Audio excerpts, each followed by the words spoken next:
Bienvenidos a Ecos del Miedo. Esta noche quiero contaros la historia de una presencia que empezó en un camino de montaña, cerca de un arroyo, en una aldea donde después de ciertas horas ya no se oía nada humano.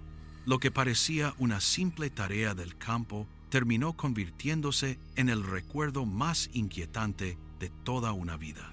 Y todo comenzó la noche en que mi hermano y yo bajamos a buscar agua cuando ya no quedaba luz en el cielo. Me llamo Esteban, tengo 56 años y nací en una aldea muy pequeña de la provincia de León, en una zona de montaña donde las casas estaban tan separadas unas de otras que al caer la noche, daba la impresión de que cada familia vivía aislada en su propio mundo. Mi infancia transcurrió entre prados, huertos, gallinas, barro, inviernos largos y veranos cortos. No teníamos muchos lujos, pero tampoco los echábamos en falta.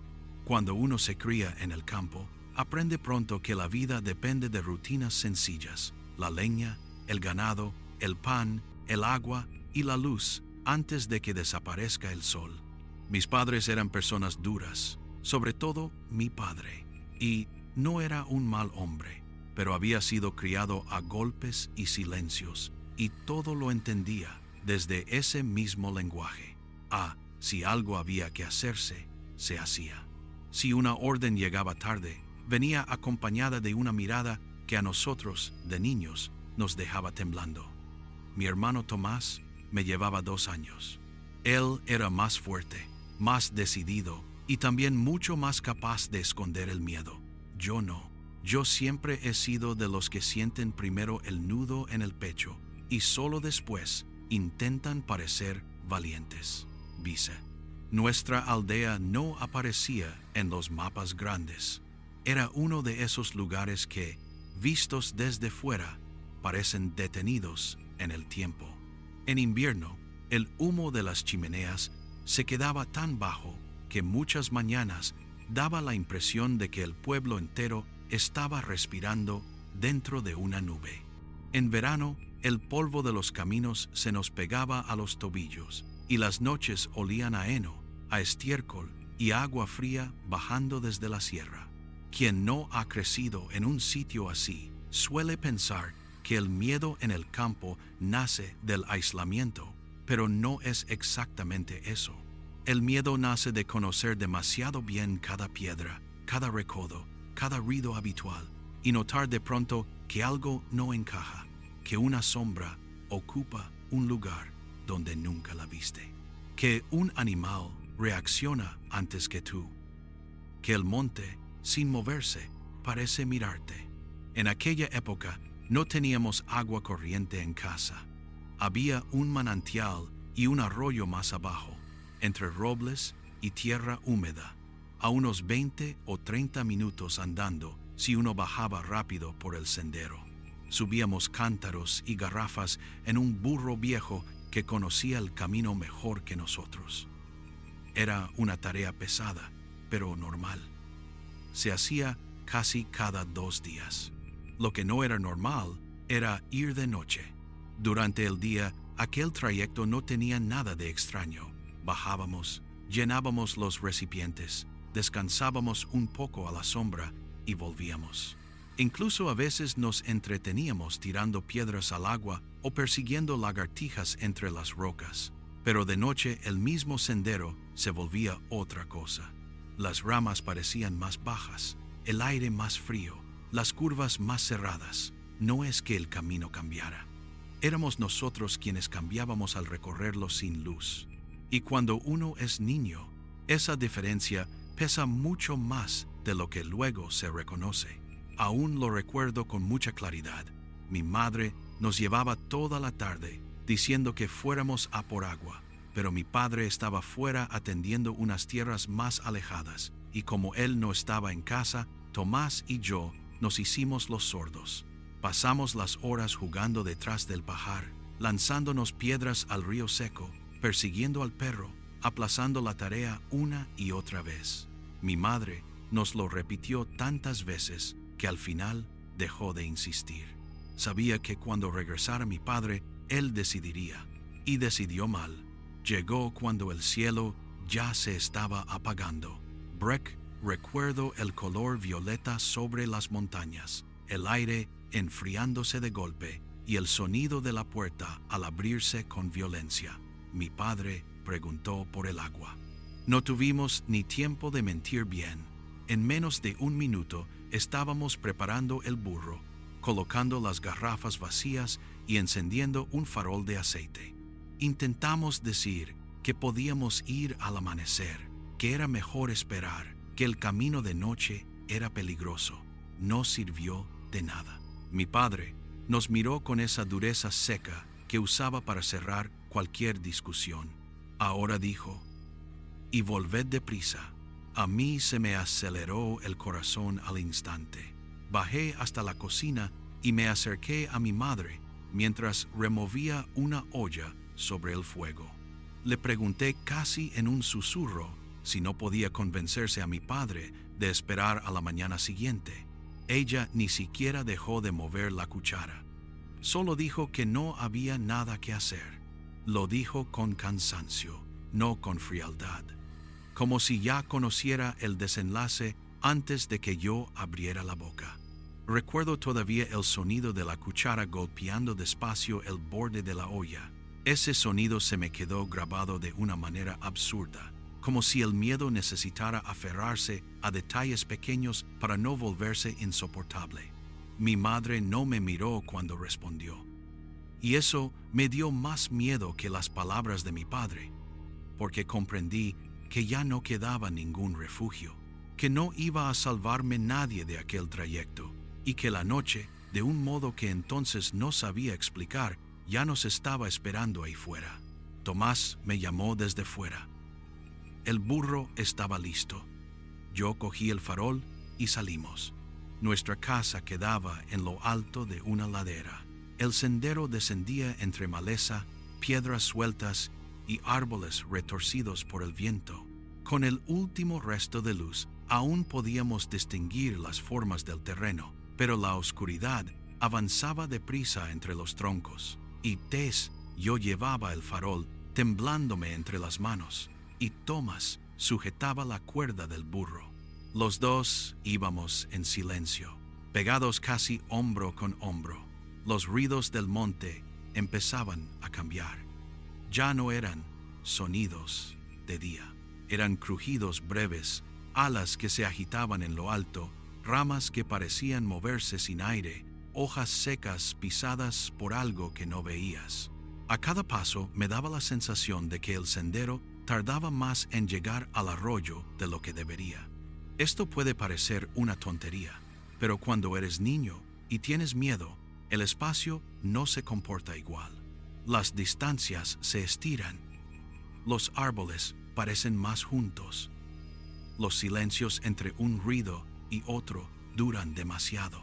Yo iba con el farol levantado, atento a cada piedra, a cada raíz, a cada sombra en el borde del camino. Tomás no decía nada, aunque notaba en su forma de andar que también estaba tenso.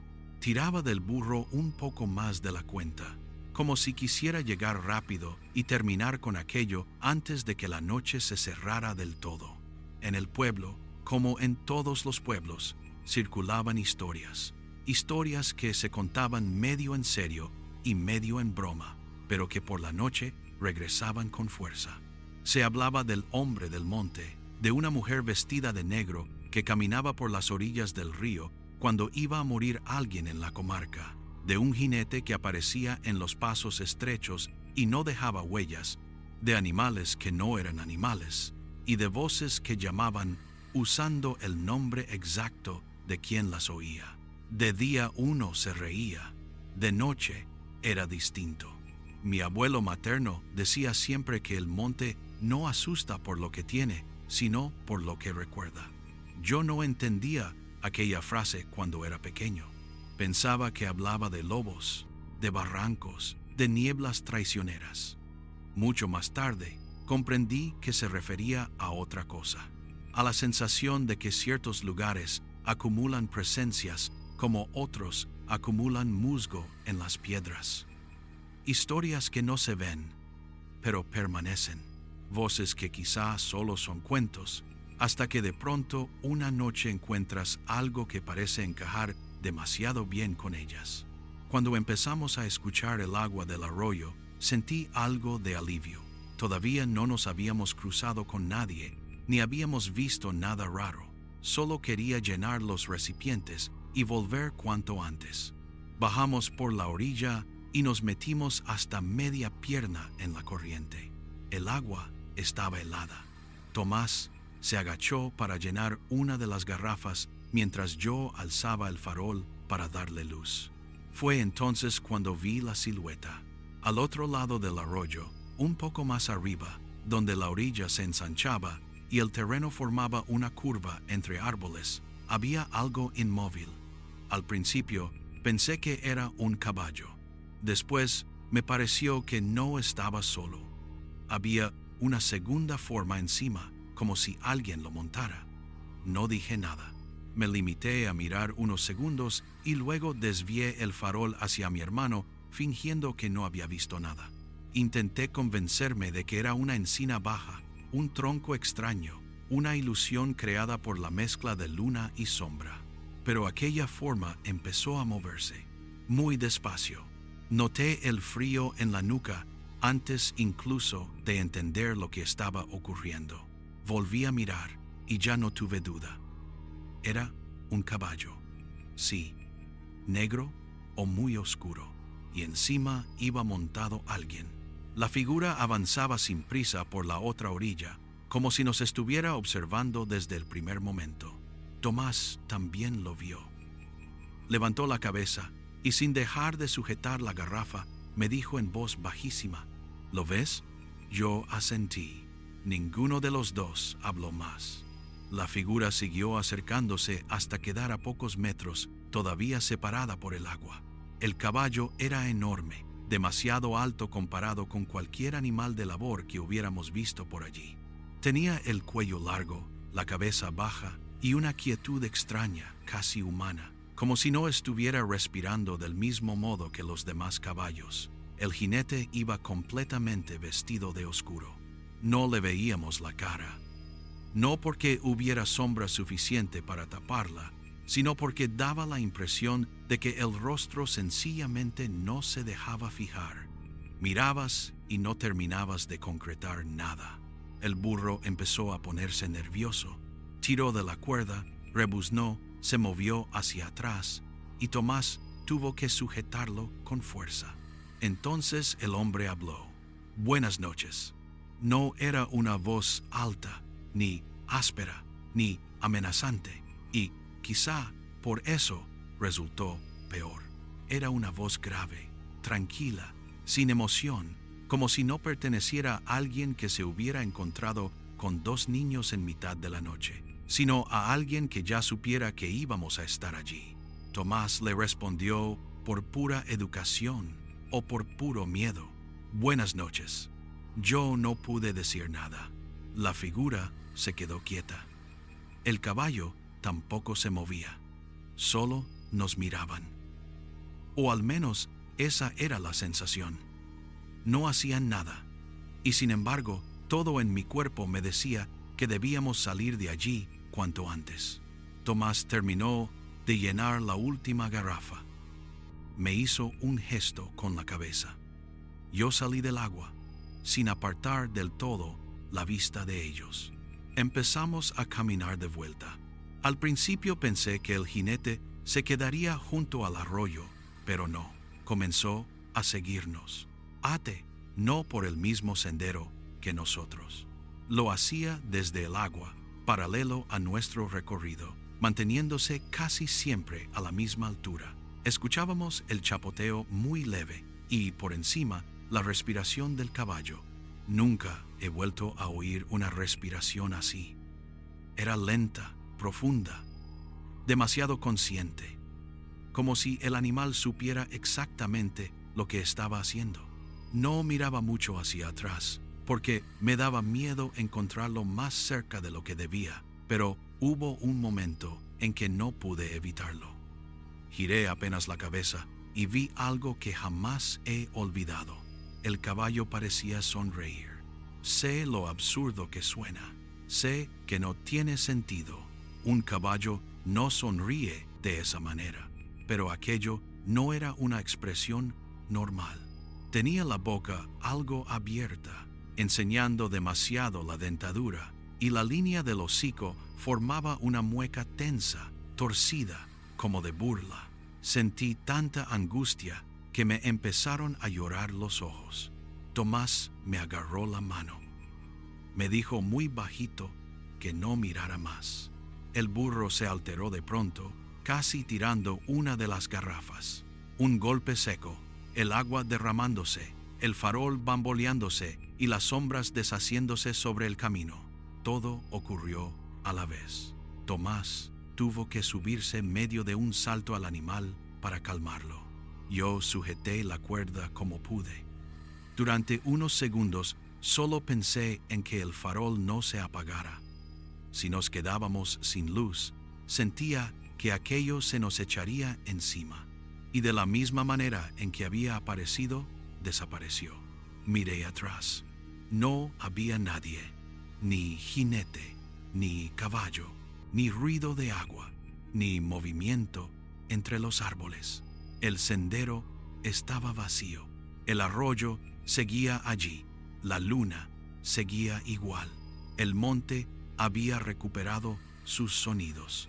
Pero algo en el aire había cambiado.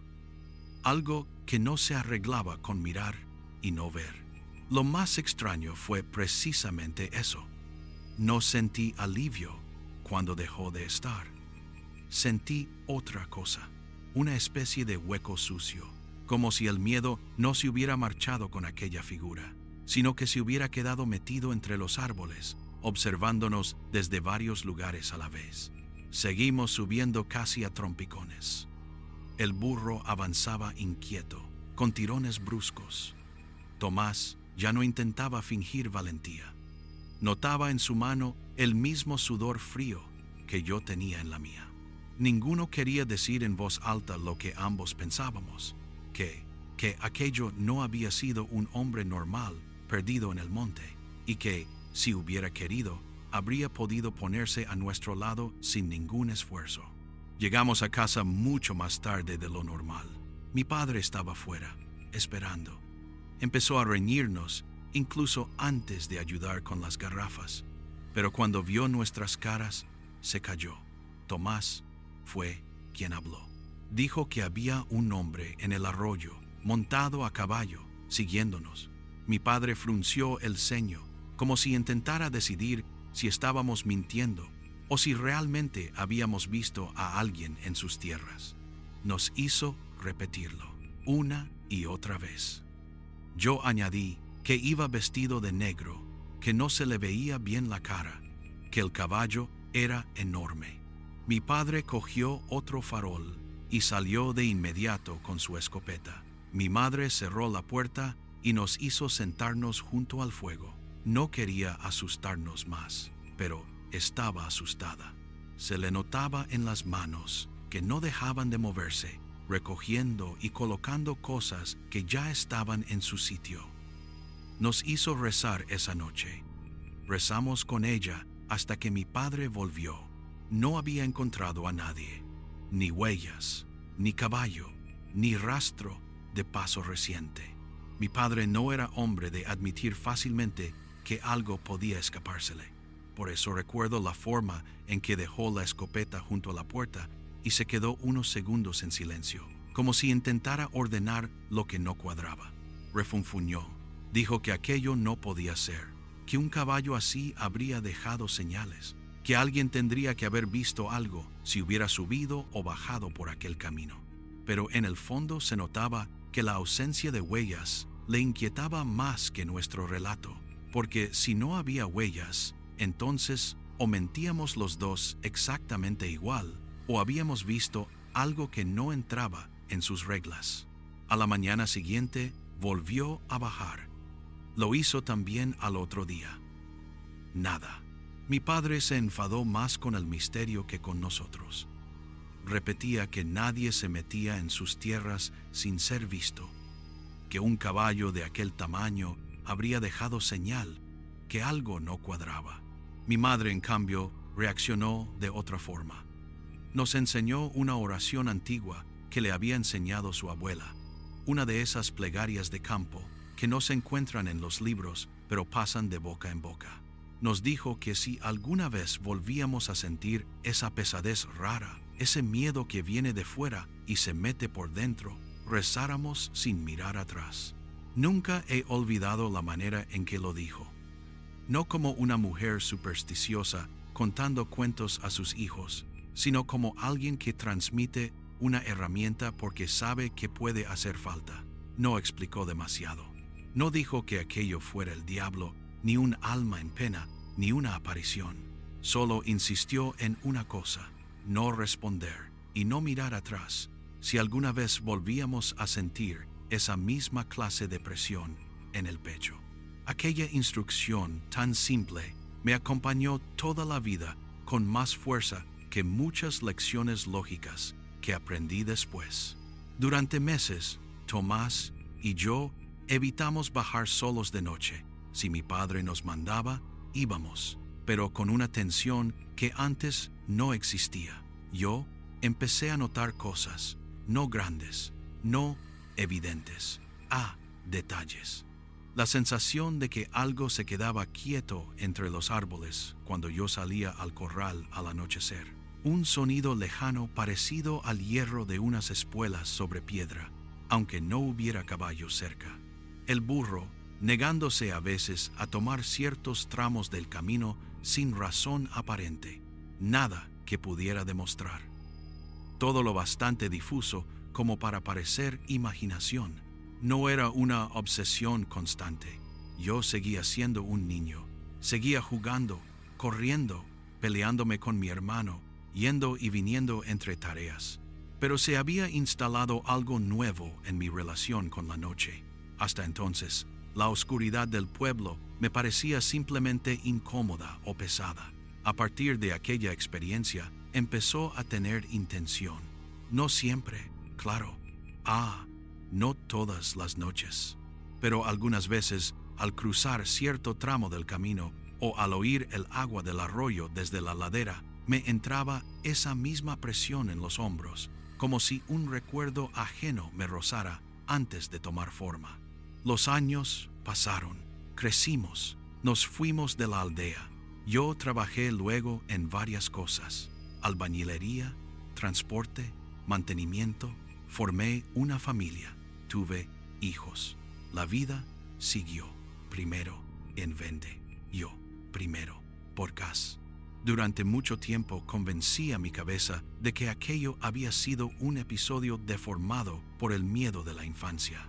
2 niños, la noche, un desconocido en el monte, un caballo grande, el cansancio, la imaginación alimentada por cuentos de pueblo, nada más. Y la vida urbana ayuda mucho a ese tipo de autoengaño. Cuando uno se pasa años entre carreteras, horarios, talleres, oficinas, bloques de pisos y supermercados, el monte va quedando atrás como un idioma viejo. Los recuerdos se vuelven menos nítidos. Uno aprende a ridiculizar ciertas cosas para encajar mejor en la lógica adulta. Yo mismo lo hice. Cuando alguna vez el tema salía en una sobremesa, lo contaba medio sonriendo, quitándole peso, dejando que los demás lo tomaran como una anécdota de pueblo.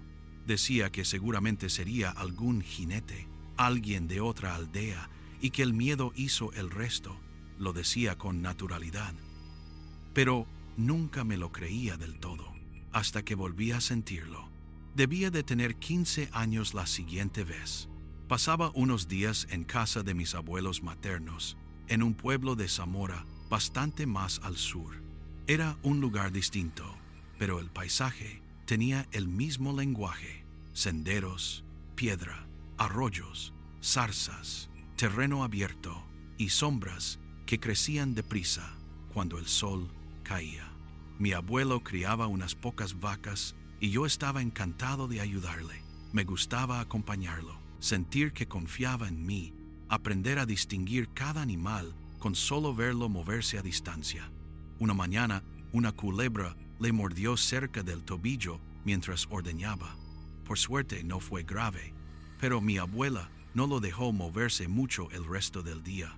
A última hora, mi abuelo notó que faltaba una res. Era negra, con una mancha blanca en un costado, y solía apartarse hacia un arroyo más alejado. Discutieron un poco. Mi abuela no quería que saliera él. Yo me ofrecí a ir en su lugar. Me sentía casi hombre. Quería demostrar que podía hacerlo solo. Mi abuelo aceptó. Mi abuela, no. Al final, accedió a regañadientes, con una condición: que regresara antes de que anocheciera por completo. Me llevé al perro, un mastín mestizo viejo, pero muy listo, y un palo largo, por si había que apartar maleza. Encontré a la vaca mucho más lejos de lo que esperaba, medio metida en un brazo del arroyo, tranquila, comiendo como si el tiempo no existiera. Tardé más de la cuenta en moverla. Cuando por fin conseguí que emprendiera el regreso, la luz ya casi se había ido. El perro era un animal sensato. No ladraba por cualquier cosa, ni a las sombras, ni al viento, ni a la maleza moviéndose. Por eso, cuando recuerdo aquella tarde, hay un detalle que siempre vuelve primero: el momento en que dejó de caminar como un perro normal y empezó a hacerlo como si llevara el miedo pegado al espinazo. Orejas tiesas, cola rígida, paso corto, miradas constantes hacia atrás. Los animales no interpretan, reaccionan, y casi siempre reaccionan antes. El camino de vuelta fue al principio silencioso. A pier. La vaca iba delante, el perro a mi lado. Yo no estaba perdido, pero tampoco reconocía cada curva con seguridad. De noche, incluso los senderos conocidos se vuelven extraños. Todo parece colocado un poco más lejos de donde debería. Las ramas forman techos más bajos y las piedras cambian de forma. Entonces el perro se detuvo. No ladró al principio, solo se puso rígido y miró hacia atrás. Yo giré también. En mitad del sendero, a una distancia que no sabría calcular bien, había una figura inmóvil, alta, muy delgada, vestida de negro. Mi primer pensamiento fue que se trataba de una mujer. Mi segundo, que no tenía sentido alguno que una mujer estuviera allí sola, en mitad del monte, a esa hora. Ni una pastora, ni una vecina, ni nadie de la familia. Nadie subía por aquel sendero desde el pueblo cuando la noche ya estaba cayendo. Dije, «Buenas noches». No hubo respuesta. La figura comenzó a avanzar. No caminaba del todo, o eso me pareció. Se deslizaba con pasos muy cortos, casi sin mover la parte superior del cuerpo. El perro empezó a ladrar entonces, enseñando los dientes. La vaca se plantó y no quiso moverse. Yo intenté convencerme de que todo tenía una explicación sencilla. Una monja, una anciana, una mujer perdida. Cualquier cosa menos lo que mi cuerpo me estaba diciendo. Cuando estuvo más cerca, vi que llevaba un hábito oscuro, como de monja antigua. La tela le cubría todo el cuerpo. El rostro quedaba medio hundido en sombra, y, sin embargo, había algo peor que no verle bien la cara. Era sentir que, aunque no la vieras con claridad, ella te estaba mirando sin pestañear. Entonces empezó a tararear, una melodía baja, sin palabras, muy suave y muy cerca. Aquella melodía no tenía una forma clara. No era una canción que yo reconociera, ni algo que pudiera repetir después. Pero tenía la cadencia exacta de las cosas que uno siente que no debería escuchar en cierto lugar y en cierto momento. No era triste, no era alegre, y quizás por eso resultaba peor. No expresaba nada humano reconocible. Solo estaba ahí, deslizándose entre los árboles, pegándose al sendero, como si hubiera estado esperando silencio suficiente para aparecer. No sé de dónde saqué fuerzas para preguntarle qué quería. La figura respondió con una voz débil, gastada, casi cariñosa. Dijo que venía de parte de mi abuela. Aquello me heló la sangre. Mi abuela jamás habría mandado a nadie así, y aunque lo hubiera hecho, esa persona sabría decir su nombre, o el mío, o algo concreto. ¿Quién era? ¿Por qué? No contestó. No contestó. Siguió tarareando. Compás. El perro no dejaba de ladrar. La vaca reanudó la marcha. De pronto, como si un tirón invisible la hubiera obligado.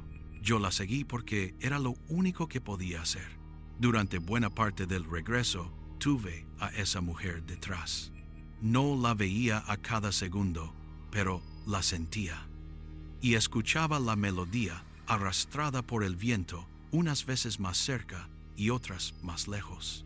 Cuando por fin divisé la luz de un farol a la distancia y reconocí a mi abuelo acercándose a caballo, la presión en el pecho se aflojó de golpe. Miré atrás. Ya no había nadie. Mi abuelo no me creyó del todo cuando intenté restarle importancia, pero sí notó que estaba blanco. Llegamos a casa y mi abuela me abrazó al instante. Yo no pensaba contarlo, de verdad no pensaba hacerlo, pero aquella noche, mientras la ayudaba a fregar unos platos, se lo dije en voz baja. Le dije que una mujer, vestida como monja, me había seguido entre los árboles y que incluso había dicho que ella la mandaba. Mi abuela no reaccionó como esperaba. No se burló, no me riñó. Se quedó muy quieta. Luego dijo algo que no he olvidado nunca. No todo lo que lleva aspecto de santo viene de buen lugar. No añadió nada más. Esa frase me ha acompañado durante décadas, más que por su sentido religioso, por su precisión, porque describe muy bien lo que sentí tanto aquella noche como en la primera del arroyo. La maldad, o lo que fuera aquello, no llegó con formas monstruosas ni con gritos. Llegó vestida de normalidad suficiente para obligarte a dudar de ti mismo, un hombre a caballo o una mujer con hábito, una voz amable, un saludo correcto. Eso es lo que sigue inquietándome hoy, la forma en que ciertas presencias parecen comprender exactamente cuánto de apariencia humana necesitan para confundirte. Desde entonces, dos imágenes han vivido siempre conmigo: el jinete negro en el arroyo y la mujer del hábito en el sendero. Durante años pensé que eran historias separadas, dos episodios extraños, sin conexión, nacidos de la oscuridad, del aislamiento, del miedo antiguo del campo. Pero hace no tanto hablé con mi hermano Tomás, ya mayor, y recordamos juntos aquella primera noche del caballo. Le pregunté si él también había visto la sonrisa. Tardó unos segundos en responder. Me dijo que no fue eso lo que más le impresionó. Lo que más le impresionó, me confesó, fue otra cosa. Cuando el jinete habló para darnos las buenas noches, Tomás juraría que la voz no venía del hombre, venía del caballo. Cuando me lo dijo, sentí el mismo escalofrío que aquella noche, aunque estábamos sentados en una cocina iluminada, con vino sobre la mesa y las manos viejas ya llenas de arrugas. Mi hermano no es hombre de adornar nada. De hecho, durante años fue el más empeñado en rebajar lo sucedido. Por eso, ese detalle me golpeó tanto. Si él había callado eso durante décadas, no era porque lo hubiera olvidado, era porque no se atrevía ni siquiera a darle forma. Y de pronto entendí algo inquietante. Quizá ambos habíamos pasado la vida recordando aquella escena de manera incompleta, porque nuestra mente solo permitió guardar la parte que era soportable. Desde que me dijo eso, He vuelto muchas veces a aquellos recuerdos, y cada vez encuentro un detalle nuevo que me inquieta más que el anterior, que el jinete no se dejara ver bien la cara, que la monja supiera el nombre de mi abuela sin decirlo, que ambos aparecieran en caminos de agua, que el miedo llegara antes que la imagen y que los animales reaccionaran siempre primero que nosotros. También he pensado mucho en los silencios, en lo que no pasó, porque a veces lo inquietante no es la aparición en sí, sino el tipo de violencia que decide no ejercer. El jinete pudo haberse acercado más. No lo hizo. No, no, no, no. La mujer del hábito pudo cortarme el paso. Tampoco. Era como si ambas presencias estuvieran menos interesadas en dañarnos físicamente que en otra cosa, en medir nuestra respuesta, en ver si contestábamos, si aceptábamos el juego, si les dábamos permiso de algún modo. Esa idea me perturba mucho más ahora que de niño, porque sugiere inteligencia, y la inteligencia en lo desconocido siempre asusta más que la brutalidad. A esta edad ya no necesito demostrarme nada. No necesito fingir que soy racional a cualquier precio. Hay cosas que he vivido y que no puedo explicar. He dormido en descampados. He conducido de madrugada por carreteras vacías. He entrado en casas abandonadas por trabajo. He estado solo en cementerios pequeños de pueblo durante entierros tardíos y rara vez he sentido lo mismo que sentí aquellas 2 veces. Esa presión en los hombros, ese frío distinto, esa certeza absoluta de que algo no quiere simplemente pasar cerca de ti, sino saber si estás dispuesto a dejarlo entrar. He intentado encontrar comparaciones normales: cansancio, sugestión, miedo heredado de los cuentos del campo, reflejos de luna mal interpretados. Lo he intentado de verdad, porque resulta mucho más cómodo vivir pensando que el mundo funciona con reglas claras, pero hay experiencias que no se dejan archivar del todo en la carpeta de lo explicable, no porque sean espectaculares, sino porque persisten. El cuerpo las recuerda de una manera que no usa para los simples sustos. El cuerpo distingue muy bien entre una noche desagradable y una presencia que, por el motivo que sea, siente como ajena a todo orden conocido.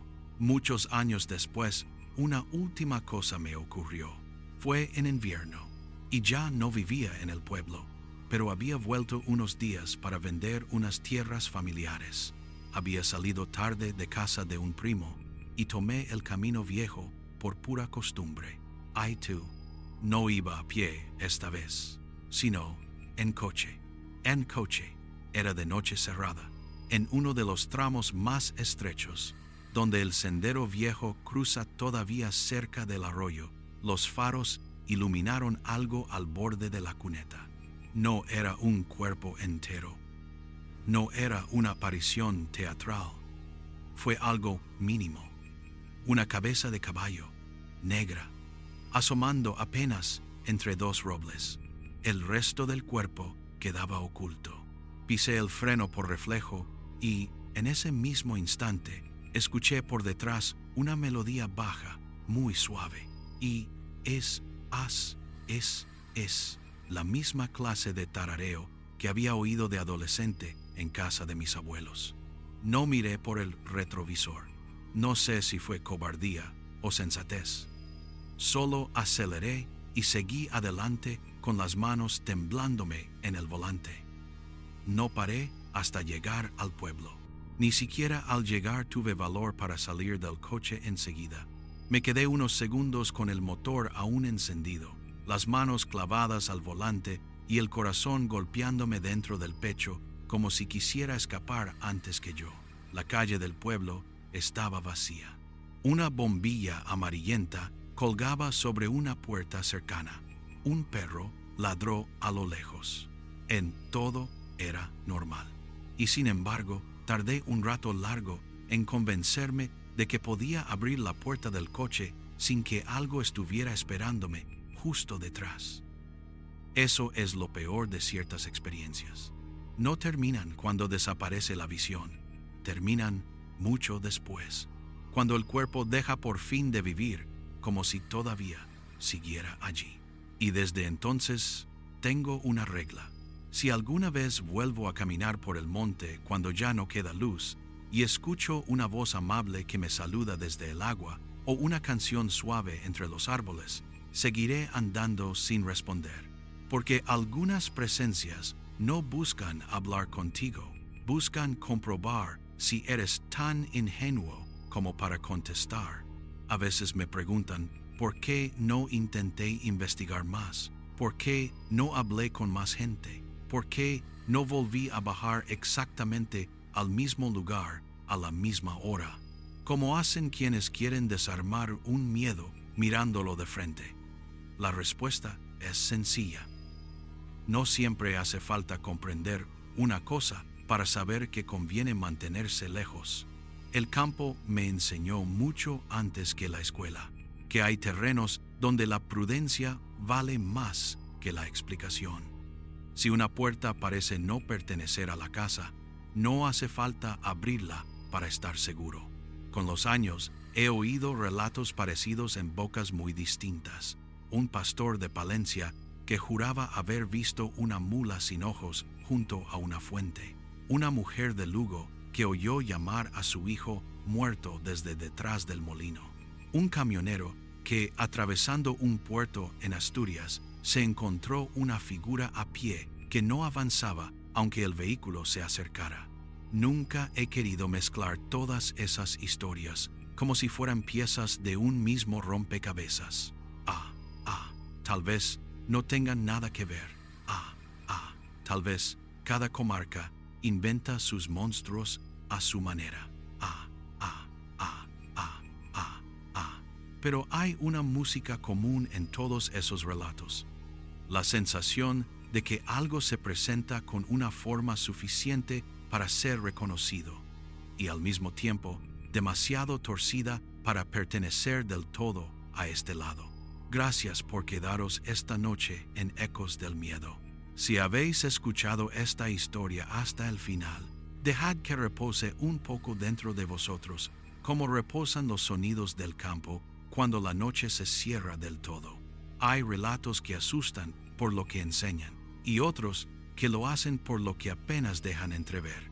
A veces basta un sendero, un animal inquieto, una melodía mal colocada en mitad del silencio para sentir que el mundo se ha movido un centímetro hacia un lugar que no comprendemos. Quizá por eso las historias del campo se quedan tanto tiempo en la cabeza, porque en los pueblos y en las montañas la oscuridad no es un decorado, es una presencia real. Tiene peso, profundidad, memoria, y cuando algo extraño aparece allí, lejos del ruido de la ciudad, parece más antiguo, más paciente y más difícil de negar. Tal vez esta noche, cuando apaguéis la pantalla y os quedéis en vuestra habitación, recordéis el sonido del agua, el paso lento del caballo, o esa voz baja que dice buenas noches desde donde nadie debería estar. Y tal vez, solo por un instante, entendáis esa sensación tan difícil de explicar, la de saber que el miedo verdadero no siempre entra gritando. A veces llega despacio, a veces se limita a acompañarte, a veces sonríe sin moverse.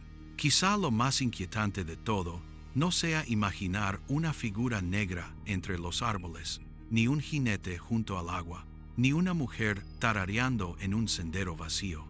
Quizá lo más inquietante sea pensar que hay cosas que saben esperar, cosas que no necesitan mostrarse enteras, cosas que solo buscan una respuesta pequeña, un gesto, una palabra, una mirada hacia atrás. Porque hay miedos que no nacen de lo que vemos de golpe, sino de lo que intuimos justo antes de verlo. Y una vez que esa intuición ha entrado en el cuerpo, cuesta mucho sacarla del todo. Gracias, de corazón, por acompañarme una noche más en Ecos del Miedo. Gracias por traer vuestro silencio hasta aquí y por dejar que esta historia se siente a vuestro lado un rato, como hacen las sombras tranquilas cuando la casa ya duerme y solo queda el rumor de la noche al otro lado de la ventana. Ojalá descanséis. Ojalá durmáis profundamente. Y ojalá, si alguna vez os toca cruzar un camino de monte cuando ya no quede luz, recordéis una cosa muy simple. No todo lo que os saluda en la oscuridad merece una respuesta. Nos escuchamos muy pronto, aquí, en Ecos del Miedo.